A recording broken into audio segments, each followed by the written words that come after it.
धन्यवाद कार्यक्रमका सञ्चालक कमरेडलाई। महान र अमर शहीद कमरेड रितबहादुर खड्काको स्मृति दिवस पारेर आयोजित यो स्मृति सभाका सभाध्यक्ष कमरेड, यो कार्यक्रममा अतिथिका रूपमा उपस्थित सबै अतिथि महानुभावहरू र कार्यक्रममा सहभागी सम्पूर्ण कमरेडहरू, मित्रहरू र पत्रकार साथीहरू, सबभन्दा पहिला त म कमरेड रितबहादुर खड्का प्रति हार्दिक श्रद्धाञ्जली व्यक्त गर्न चाहन्छु र एउटा महान र अमर शहीदको रूपमा कमरेड रितबहादुर खड्काको आदर्श, समर्पण र क्रान्तिकारी स्पिरिट हामी सबैको निम्ति र आउने पुस्ताको निम्ति पनि निरन्तर एउटा प्रेरणाको स्रोत बनिराख्छ भन्ने विश्वास व्यक्त गर्न चाहन्छु। मैले अहिले कमरेड रितबहादुर खड्कालाई सम्झिँदै गर्दा र प्रत्येक वर्ष यो दिवस मनाउँदै गर्दा मेरो मानस पटलमा चाहिँ मसँग भेटेर फर्किने क्रममा नै उहाँको शहादत भएको सम्झिन्छु। मैले हामी भूमिगत रूपमा भारतको पटनामा पार्टीको एउटा महत्त्वपूर्ण बैठक सकेर मसँग बिदा हुने बेलामा कमरेड रितबहादुर खड्काले बडो गम्भीरताको साथ मेरो सुरक्षाको बारेमा चिन्ता व्यक्त गर्नुभएको थियो। कमरेड, तपाईँ दुश्मनको हातमा अहिले पर्नै हुँदैन, कुनै किसिमले तपाईँ कुनै पनि खालले दुर्घटनामा पर्नै हुँदैन, तपाईँ रहँदा मात्रै यो पार्टी र आन्दोलनले एकपछि अर्को सफलता हासिल गर्छ भनेर मलाई उत्प्रेरित गर्दै हुनुहुन्थ्यो र मेरो सुरक्षाको बारेमा गम्भीर चासो, चिन्ता उहाँले व्यक्त गर्नुभएको थियो। त्यही ठाउँ र त्यही घटनाक्रम मलाई ताजा भएर स्मरण हुन्छ। उहाँलाई श्रद्धाञ्जली व्यक्त गर्दै गर्दा मलाई त उहाँले सुरक्षित हुनुपर्छ तपाईँ भन्नुभयो, किनकि मैले कमरेड रितबहादुर खड्का एउटा बहुआयामिक प्रतिभाको धनी, चम्किलो ताराको रूपमा साहित्यिक आकाशमा पनि उदाउँदै गरेको र रितबहादुर खड्काको रूपमा पार्टीको एउटा क्रान्तिकारी उत्तराधिकारीको रूपमा पनि विकसित हुँदै गरेर यो देशको एउटा सपुतको रूपमा र भोलिको एउटा महत्त्वपूर्ण नेतृत्वको अभिभारा बोक्न सक्ने व्यक्तित्वको रूपमा विकास भइरहेको कमरेड रितबहादुर खड्का नेतृत्वको सुरक्षाको महत्त्वको बारेमा र त्यति बेला पनि पार्टीमा चल्ने छलफल, बहस, विवादहरूमा उहाँले पार्टी लिडरसिप प्रति उहाँको समर्पण भाव, उहाँको निष्ठा, त्यो अद्भुत र असाधारण प्रकृतिको मैले महसुस गर्थेँ। भर्खरको युवा पार्टीको बारेमा, आन्दोलनको बारेमा, देशको बारेमा, सामाजिक सांस्कृतिक रूपान्तरणको बारेमा त्यति गम्भीरताको साथ चिन्तन, मनन र त्यसको निम्ति निरन्तर कटिबद्ध रहने, खट्ने, सक्रिय उहाँ जानुभयो। तर हुँदो के रहेछ भने जीवितहरू त जीवित रहँदासम्म उनीहरूको जीवनले के मोड लिन्छ, के लिँदैन भन्ने कुराको ग्यारेन्टी हुँदो रहेनछ।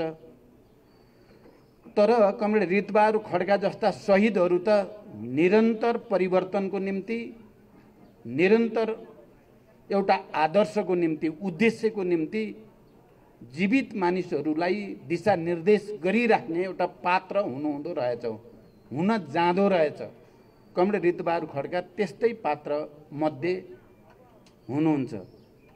अहिले हामी सबैको निम्ति पनि हाम्रा महान शहीदहरू, महान जनयुद्धका क्रमका या ऐतिहासिक जनआन्दोलनका क्रमका या सामाजिक रूपान्तरणको क्रममा शहादत प्राप्त गर्ने ती सबै हजारौं शहीदहरूले हामीलाई आफ्नो उद्देश्यप्रति जतिसुकै जटिल, कठिन र चुनौतीपूर्ण क्षणमा पनि अगाडि बढिराख्न प्रेरित गर्छन् र हामीले यस्ता श्रद्धाञ्जली या स्मृति सभाहरूमा त्यही प्रेरणा लिने र आफ्नो उद्देश्यमा अगाडि बढिराख्ने कमिटमेन्ट एउटा प्रतिबद्धता व्यक्त गर्ने गर्छौँ र आजको दिन पनि हामी कमरेड रितबहादुर खड्कालाई स्मरण गर्दै गर्दा त्यही प्रतिबद्धता त्यही सङ्कल्प हामीले लिएका छौँ। अघि हाम्रो पार्टीका केन्द्रीय समितिका सहयोद्धा दोलखाका इन्चार्ज र कमरेड रितबहादुर खड्काका परिवारको हैसियतले पनि कमरेड देवी खड्काले केही कुरा राख्नुभयो। दोलखामा पार्टीलाई, आन्दोलनलाई, सामाजिक रूपान्तरण र परिवर्तनको प्रक्रियालाई निरन्तर निर्देश चाहिँ कमरेड रितबहादुर खड्काले दिइराख्नु भएको छ भनेर बिल्कुल ठिक कुरा भन्नुभयो। म यस सन्दर्भमा दोलखा जिल्ला पार्टीलाई र दोलखा काठमाडौँ सम्पर्क समन्वय समितिलाई पनि यो कार्यक्रमको यो रूपमा आयोजनाको निम्ति धन्यवाद भन्न चाहन्छु र यहाँ कमरेड रितबहादुर खड्काप्रति श्रद्धा व्यक्त गर्ने नेपाली कांग्रेस र गठबन्धन दलका अन्य नेता साथीहरूलाई पनि विशेष धन्यवाद भन्न चाहन्छु। उहाँहरूले यो कार्यक्रमलाई अझ बढी गरिमामय र यो कार्यक्रमलाई अलि बढी उचाइमा पुर्याउन योगदान गर्नुभएको छ। आज यो कार्यक्रम खाली स्मृति दिवसको रूपमा मात्रै नभएर कमरेड रितबहादुर खड्काको यो स्मृति दिवसलाई दोलखा जिल्लामा स्थानीय निर्वाचनमा निर्वाचित जनप्रतिनिधि र अन्य निर्वाचनमा प्रतिस्पर्धा गर्ने कमरेडहरूलाई पनि सम्मान गर्ने जो कार्यक्रम राख्नुभयो र यसको एउटा विशिष्ट अर्थ र महत्त्व रह्यो भन्ने मैले ठानेको छु। यसको निम्ति पनि दोलखा जिल्ला पार्टी र सम्पर्क समन्वय समितिलाई विशेष धन्यवाद भन्न चाहन्छु। हामीले हरेक वर्ष यस्ता स्मृति दिवस मार्फत शहीदहरूप्रति सम्मान व्यक्त गर्दै गर्दा देशको राजनीतिक घटनाक्रम पनि सधैँ एउटै रहेको हुन्न। फरक फरक परिस्थितिमा हामीले श्रद्धा र सम्मान व्यक्त गर्ने गर्छौँ। अहिले पनि हामी एउटा विशिष्ट परिस्थितिबाटै गुज्रेका छौँ, हामी सबैलाई थाहा भएकै कुरा हो।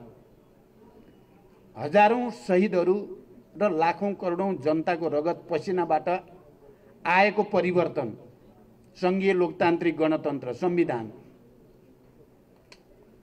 समावेशी समानुपातिक प्रतिनिधित्व प्रणाली जस्ता दूरगामी महत्त्वका परिवर्तनमाथि गत साल नराम्रोसँग प्रहार भयो सरकारको तर्फबाट र त्यो प्रहारका विरुद्ध हामी लड्नुपर्ने, आन्दोलित हुनुपर्ने, जनतालाई अपिल गर्नुपर्ने र हर हालतमा देशलाई फेरि एकचोटि प्रतिगमनतिर, निरङ्कुशतातिर पछाडि फर्काएर एउटा अराजकतातिर लान चाहने बडो अहङ्कारी दम्भी प्रवृत्ति देशमा देखा पर्यो। कतै यो अहङ्कार र दम्भ देशमा फासिजमतिर लाने त होइन भन्ने चिन्ता पनि बुद्धिजीवीहरूले, पत्रकारहरूले, आम राजनैतिक दलका नेता कार्यकर्ताहरूले पनि व्यक्त गरेको स्थिति थियो।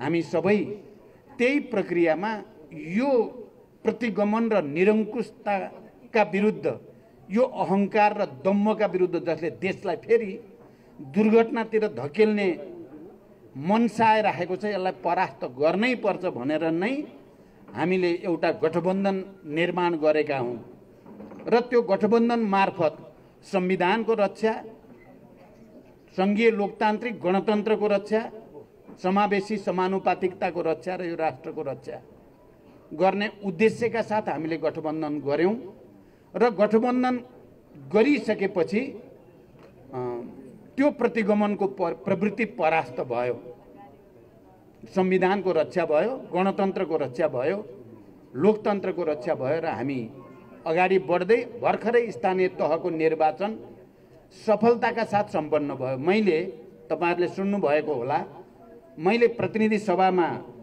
सदनमा बोल्दा पनि र बाहिर सार्वजनिक कार्यक्रममा नि भन्ने गरेको छु, यो निर्वाचनमा हाम्रो लागि र अझ माओवादी केन्द्रको अध्यक्षको हैसियतले र यो परिवर्तन ल्याउनको लागि हजारौं शहीदहरूको बलिदान र त्यो बलिदानपूर्ण लडाईँको नेतृत्व गरेको नाताले संविधान सभा र सङ्घीय लोकतान्त्रिक गणतन्त्रको संविधान निर्माणको निम्ति नेतृत्व गरेको नाताले पनि कुन पार्टीले कति जित्यो भन्ने त्यति ठुलो कुरा होइन भनेको छु मैले।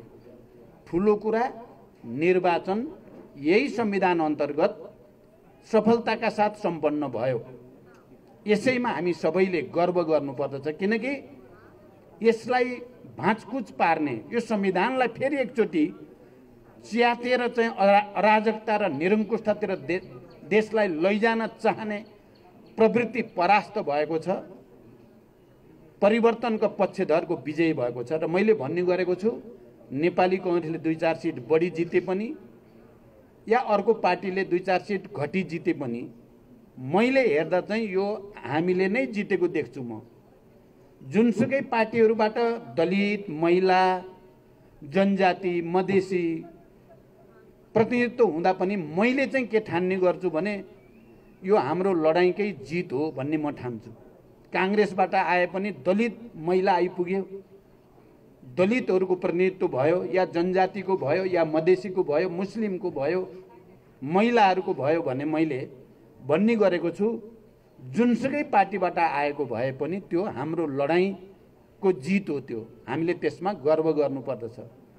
यो कुरा साँचो हो कि माओवादी केन्द्र यो परिवर्तनको निम्ति सबभन्दा बढी रगत बगाएको नाताले, सबभन्दा बढी त्याग र बलिदानको नेतृत्व गरेको कारणले हामीले सबभन्दा राम्रो प्रतिनिधित्व गराउनु पर्छ, हामीले जित्नुपर्छ भन्ने कुरा पनि सही हो।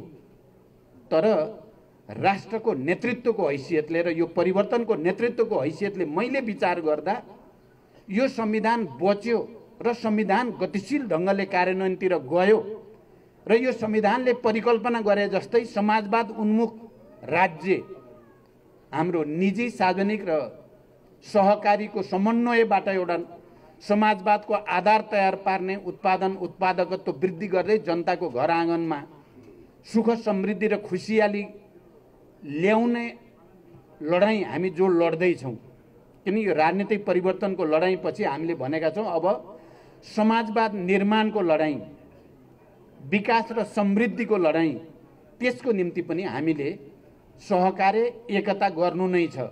जति बेला हामी राजनीतिक दलहरू एकताबद्ध भयौँ त्यति बेला ठुल्ठुला परिवर्तन नेपालमा सम्भव भएका छन्। 30 वर्ष पञ्चायती तानाशाहीलाई अनि त्यति बेला नेपाली कांग्रेस र वामपन्थीहरूको बीचको मोर्चा र आन्दोलनको बलमा परास्त गरियो। जनयुद्ध र जनआन्दोलनले एउटा परिवर्तन ल्याउने ठाउँमा चाहिँ 12 बुँदे समझदारी र विस्तृत शान्ति सम्झौता मार्फत सहमति, सहकार्य र एकताकै बलमा पुगेको हो। संविधान पनि त्यसरी नै बनेको हो र अब विकास र समृद्धिको यात्रा पनि हामीले सहकार्य र सहमतिकै तरिकाद्वारा लानुपर्छ र एक्लै अगाडि बढ्ने अहङ्कार सबैले तोड्नुपर्छ, छोड्नुपर्छ र अहिले हामी त्यसै गर्दैछौँ। यो गठबन्धन एउटा ऐतिहासिक आवश्यकतामा जन्मियो। स्थानीय तहको निर्वाचन सफलतापूर्वक सम्पन्न भयो। अब प्रदेश र सङ्घको निर्वाचन पनि हामीले सफलताको साथ सम्पन्न गर्नु छ, सहकार्यको साथ सम्पन्न गर्नु छ र परिवर्तनलाई उल्ट्याउन चाहने, प्रतिगमनतिर देशलाई लान चाहने, निरङ्कुशता र अराजकताको भुमरीमा फेरि देशलाई धकेल्न चाहने प्रवृत्तिलाई परास्त गर्नु छ। यो कुनै व्यक्तिका प्रति रिसको कुरा होइन, व्यक्तिका प्रति इबीको कुरा होइन। यो कुन प्रवृत्ति, एकता र सहकार्यको प्रवृत्ति देशमा हावी हुने कि निषेधात्मक दम्भ र अहङ्कारको प्रवृत्ति हावी हुने भन्ने लडाईँ चलिराखेको छ नेपालको अहिलेको राजनीतिक आकाशमा। त्यसकारण हामीले कमरेड रीतबहादुर खड्काको स्मृति दिवस मनाउँदै गर्दा यो कुरालाई हामीले गहिरोसँग आत्मसात गर्न जरुरी छ र मलाई विश्वास छ हामीले उहाँप्रति श्रद्धा गर्दै गर्दा यो सहकार्यलाई अझ बलियो बनाउने, नेपालको शान्ति प्रक्रियाका बाँकी काम पूरा गर्नको लागि यो गठबन्धनलाई अझ बलियो पार्ने र विकास र समृद्धिको नयाँ यात्रा, राजनीतिक स्थायित्वको नयाँ यात्राको लागि पनि यसलाई अगाडि बढाउन जरुरी छ। कतिपय बेला कयौं प्रश्न, भ्रमहरू सृजना हुने, र त्यसले जनतालाई कहिलेकाहीँ के हो भनेर प्रश्न उभिने पनि गर्छन् र हामीले त्यसलाई जवाफ दिँदै जाने पनि गरेका छौँ। तपाईहरुलाई थाहा छ अहिले फेरि एकचोटि चाहिँ कुनै न कुनै रूपले राष्ट्रवादको झुटो र राष्ट्रवादको बडो पाखण्डी प्रचार गर्ने कसरत विगतमा पनि हामीले देखेको हो। जो सबभन्दा बढी आत्मसमर्पण गर्नेतिर जान्छन् उनीहरूले नै राष्ट्रवादको चाहिँ बढी हावा दिने गरेको अनुभव नेपाली जनतालाई छ। हिजो आज पनि एउटा चाहिँ प्रश्न एसपीपी भन्ने हुँदैछ रे, ल सैनिक सम्झौता हुँदैछ रे भनेर भइ नै सक्यो रे भने जस्तो गरी प्रचार गरिएको छ। बिल्कुल झुटो। म गठबन्धनको एउटा नेताको हैसियतले र प्रधानमन्त्रीसँग र गठबन्धनमा हाम्रो भएको छलफलमा त्यस्तो कुनै सम्झौता भएको छैन। सम्झौता त्यस्तो कुनै सैन्य सम्झौता हुने छैन, यो घोषणा म यहाँबाट गर्न चाहन्छु। कुनै हुने छैन। प्रधानमन्त्रीजीले म कुनै पनि हालतमा त्यस्तो खालको सम्झौतामा जान्न भनेर त्यो कमिटमेन्ट उहाँले पनि गर्नुभएको छ। कोही भ्रममा पर्न जरुरी छैन।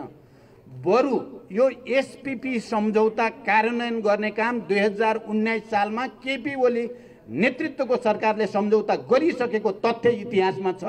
यो कुरा हामी सबैले बुझ्न जरुरी छ। तर हाम्रो यो गठबन्धन त्यस्तो कुरामा लाग्दैन, जाँदैन। हामी नेपालको राष्ट्रिय स्वाधीनताको पक्षमा, नेपालको विकास र समृद्धिको पक्षमा दृढतापूर्वक उभिन्छौँ। हामीले आज कमरेड ऋतबहादुर खड्कालाई सम्मान गर्दै गर्दा, उहाँको क्रान्तिकारी स्पिरिटलाई र सामाजिक रूपान्तरणको उहाँको अभियानलाई सम्मान गर्दै गर्दा हामीले यी कमिटमेन्टप्रति, यी प्रतिबद्धताप्रति पनि दह्रोसँग उभिन जरुरी छ। अन्तिममा म फेरि एकचोटि कमरेड ऋतबहादुर खड्काको त्यो महान विचार, उहाँले मलाई त सुरक्षित हुनुहोस् भन्नुभयो, म अहिलेसम्म सुरक्षितै छु। त्यस्तै नेता कार्यकर्ताहरूको बलिदानको कारणले नै म सुरक्षितै छु। तर यस्तै महान विचार भएका बलिदानको कारणले मात्रै सुरक्षित छु, अरू कुनै कारणले होइन। यस अर्थमा म उहाँलाई फेरि हार्दिक सम्मान र श्रद्धा व्यक्त गर्दै र दोलखामा कमरेड ऋतबहादुर खड्कालाई सम्झँदै तपाईहरूले पार्टीमा पैदा गरेको एकता, निर्वाचनमा गठबन्धनलाई सफल पार्न गरेको पहल कदमी र राम्रो मतसहित अहिले ओडाको हिसाबले त तपाईहरू धेरै माथि पुग्नु भएको छ। देशैभरि पनि यसको सन्देश गएको छ, दोलखाको सन्देश देशभरि गएको छ। अहिले राम्रो सन्देश दिने केही जिल्लाहरूमध्ये दोलखा पर्छ अहिले। त्यसको लागि म दोलखाका सबै नेता साथीहरू, कार्यकर्ता साथीहरूलाई विशेष धन्यवाद भन्न चाहन्छु, बधाई भन्न चाहन्छु। निर्वाचित जनप्रतिनिधि र यो अभियानमा सङ्घर्ष गर्ने सबै साथीहरूलाई पनि बधाई र धन्यवाद भन्न चाहन्छु। केही ठाउँहरू त्यस्ता भए अहिले हामीले चाहिँ प्रेरणा लिन सक्ने, त्यसमध्ये एउटा दोलखा हो। म साथीहरूलाई अझ अगाडि बढ्न, गठबन्धनलाई अझ बलियो पार्न, विगतमा भएका कमी कमजोरीबाट शिक्षा लिएर अगाडि जान विशेष आग्रह पनि गर्न चाहन्छु र सबैलाई बधाई र शुभकामना भन्दै बिदा हुन्छु। धन्यवाद। अभिवादन।